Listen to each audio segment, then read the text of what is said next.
Right guys, we're going to have another look at Domination. This time we're going to have the Blindwater Congregation.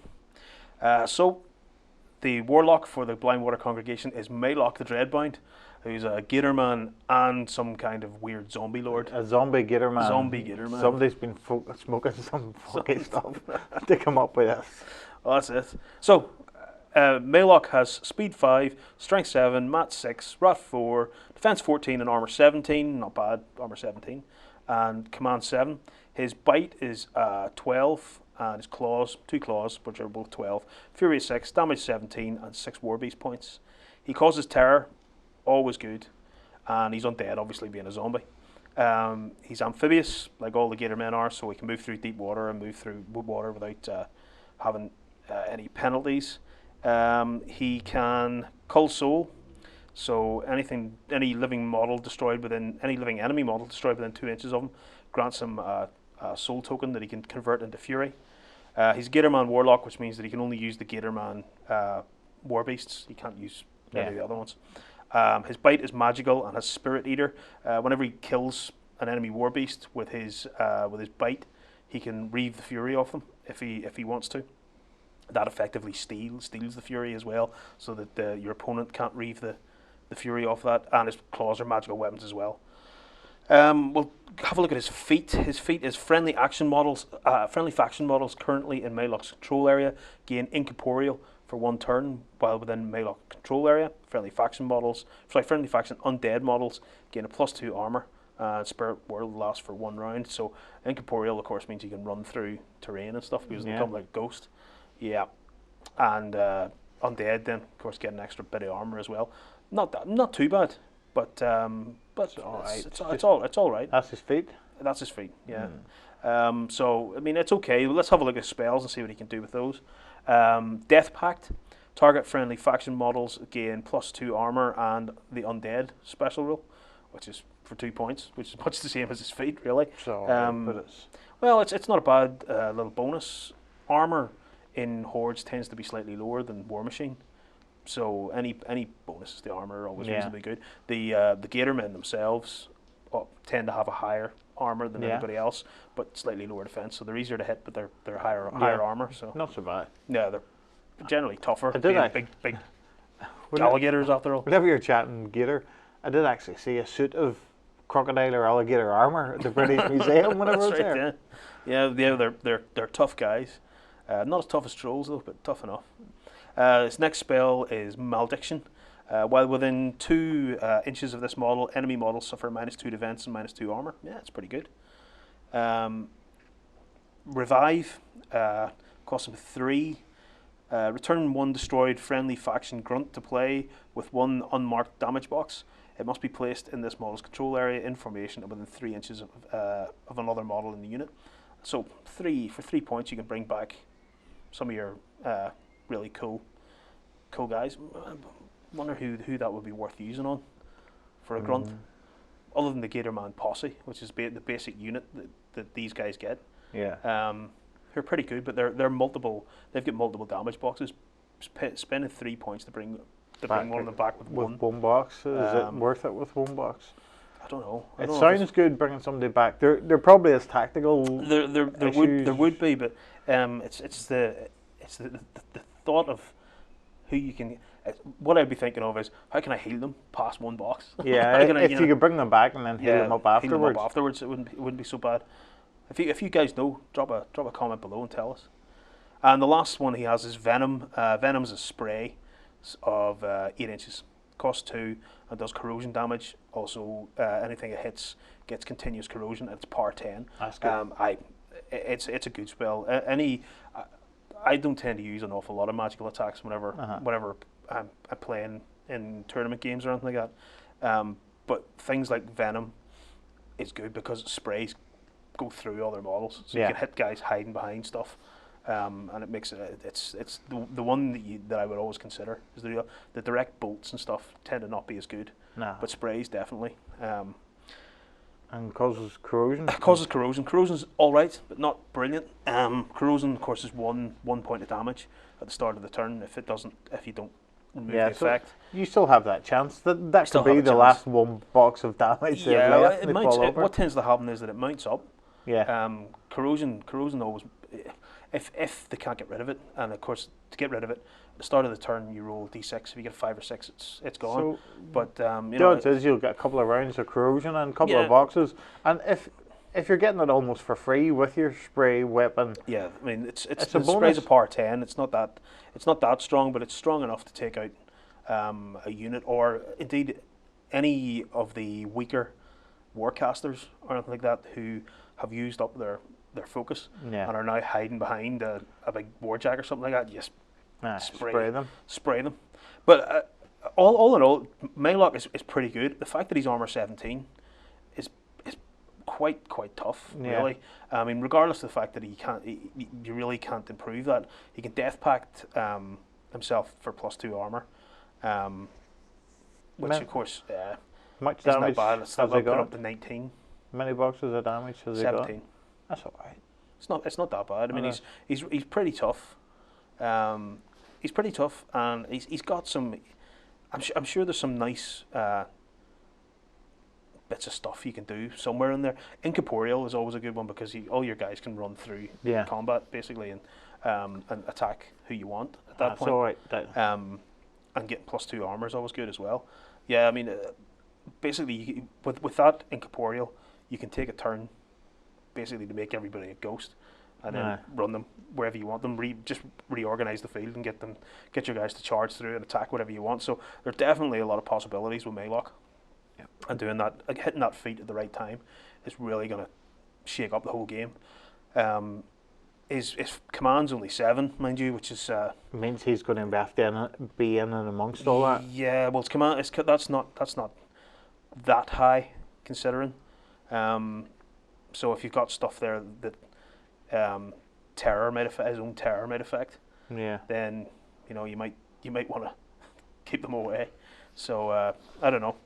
Again, he's pretty good himself as a fighter. You're going to have to boost an awful lot. His mat's 6, which is okay, but his power's 12 on 3 attacks. So basically, you're going to have to do a lot of boosting. So, and he's not going to be the guy you want to boost.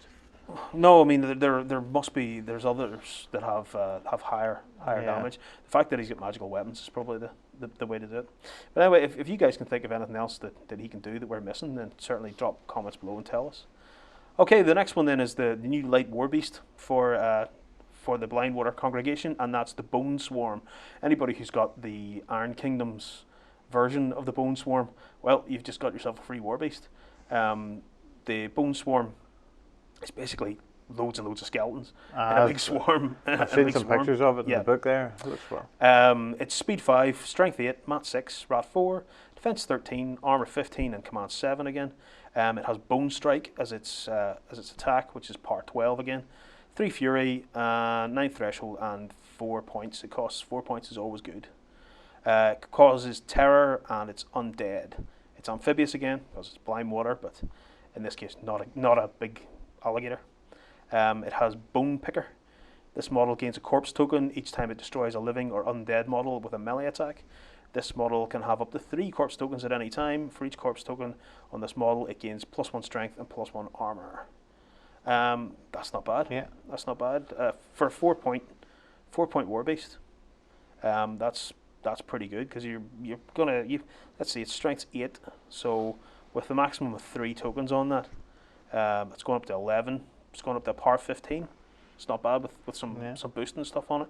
And its armor will go up to 18. It's okay. Armor 18 is getting into the good range of armor. Yeah. It's Gatorman warbeast, of course, and has gross anatomy. During its activation, this model can spend corpse tokens to heal damage. For each corpse token spent, remove D3 damage boxes. That's okay. That's all right. The animus for it is Swarm. This model has concealment. Living enemy models suffer a -2 to attack rolls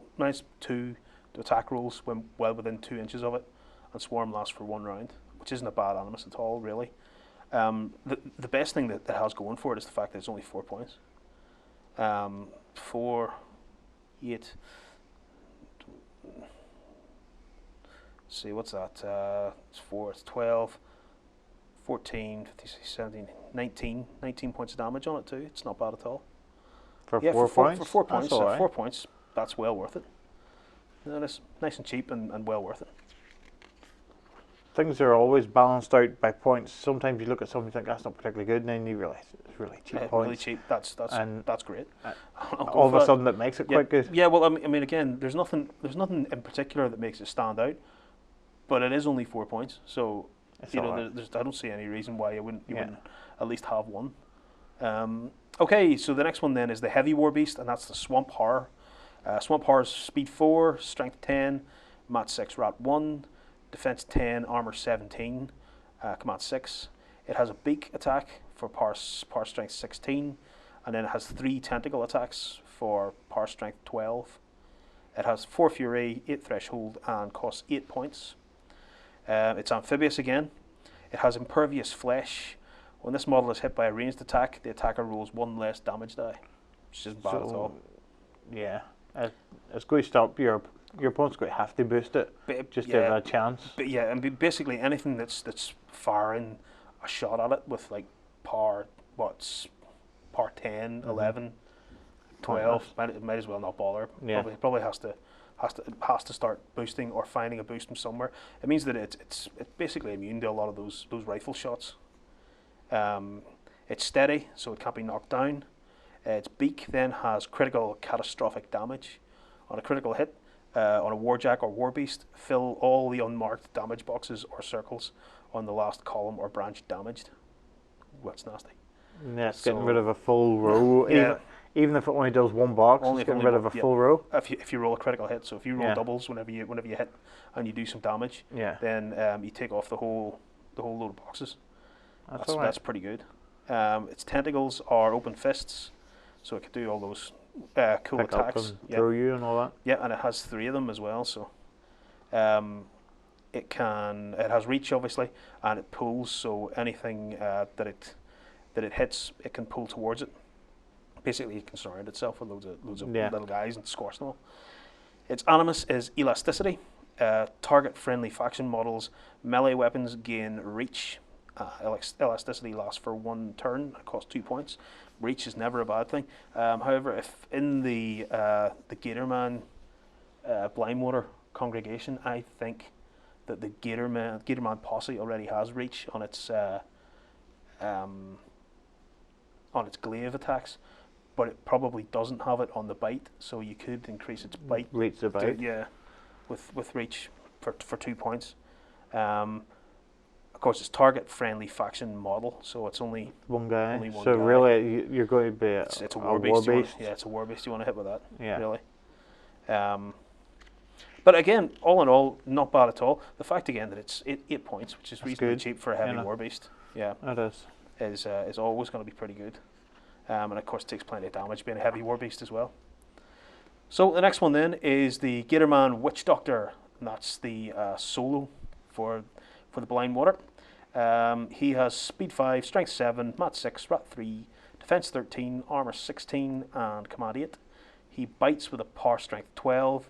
He has a sacral blade for power 11, and he's got 8 damage points, and he costs 3 points.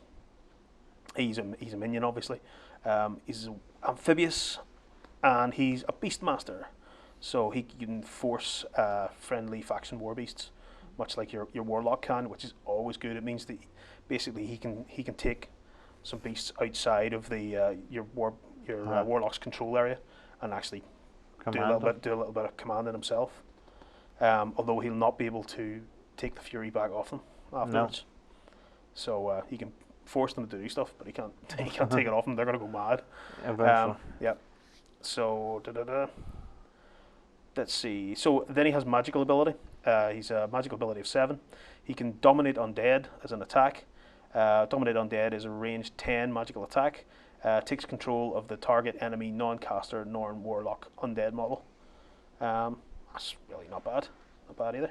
There are very few sort of undead things that come out unless you're fighting cricks. Yeah. Something like that. There's not a huge amount of them, but cricks have some very tasty undead that and you can take over. They would be pretty good. They've got a couple of weapon master undeads. They would be be particularly tasty if you decided to get them to start attacking their own guys.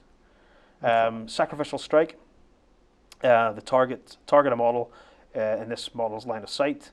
If that model is in range, remove one friendly faction trooper model within 1 inch of this model, and the target suffers magical damage roll with a power equal to the base armor of the removed model. Anybody who's played Scar from Crix knows what Sacrificial Strike does, and basically this Witch Doctor can do just that thing. And of course, the Gatormen in Blindwater have a nice high armor to do that sort of thing with.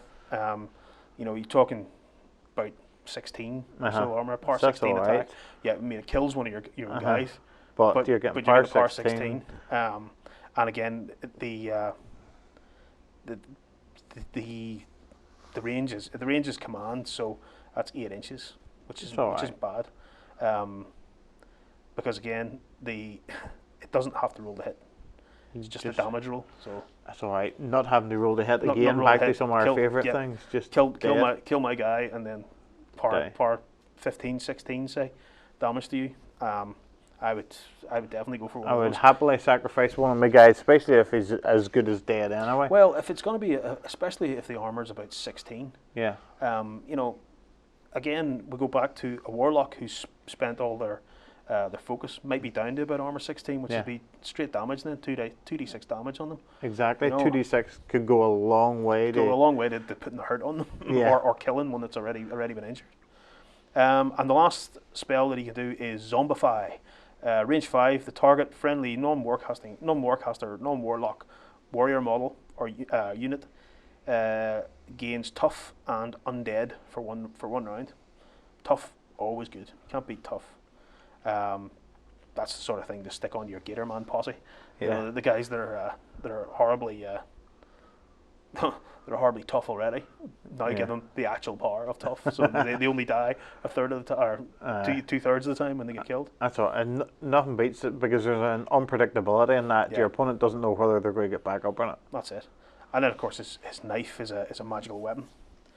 But all in all, for 3 points, that's pretty good. It is. Just for extending out your range, and for extending your range. Sacrificial Strike can't be a good bit of especially late game whenever the guys are starting to die. Anyway, exactly. So. Being able to sacrifice your own guys to get something like that is great because it's unpredictable as well. Exactly. And you can take 2 of these guys actually as well. Feel it down to 2, so you can potentially take 2 of these guys, a pile of cheap dudes to sacrifice at the end of the game. It's a pity that the Gatormen themselves aren't really that cheap, but they're as cheap as you're going to get in the Blindwater. They're your sort of they're basically your no, actually you can probably take the ambushers. I think they're cheaper, but basically the Gatormen posse are the ones you want. Get the Gatormen to do a bit, and then once they're about to fall over, you sacrifice them. Well, yeah. Again, the thing about the Gatormen posse is they're multiple damage boxes, so they all have 8 damage boxes each. As they start getting injured, and maybe one's down to 2 or 3 boxes left, he's the guy. He's the guy that gets gone. it. He's the guy Unfortunately, that gets it. You're it. That's it. He gets it, and then it's par 16 damage. Whatever you're doing. Yeah, I suppose. Yeah, that is good. I was going to say something there, but it's a bit silly, so it doesn't really matter. Is it possible to bring that Gatorman back to life? Yeah, the other guy, Maelok, can bring that guy back to life Maelok again. Bring him back to life then. With one damage box, and then we'll sacrifice him again. He re-sacrifices him? Yeah. That's all right. I wouldn't want to be that Gatorman, like a kilt and re-sacrifice. That's it. We keep bringing you back and sacrificing you again. Yeah. Actually, when you think about it, that's probably worth spending the 3 focus points on to bring one of those Gatormen back, just so you could stab him again to do another sacrificial strike. And we wouldn't be cold and heartless and cheesy by any means. Per Gatorman just come back and then knife him again, and that's him down. But there you go, guys. What do you think? Did you like the Blindwater Congregation? Do you like the Gatormen? We're going to get on and have a look at some more of Domination, but drop us some comments below and tell us all about it.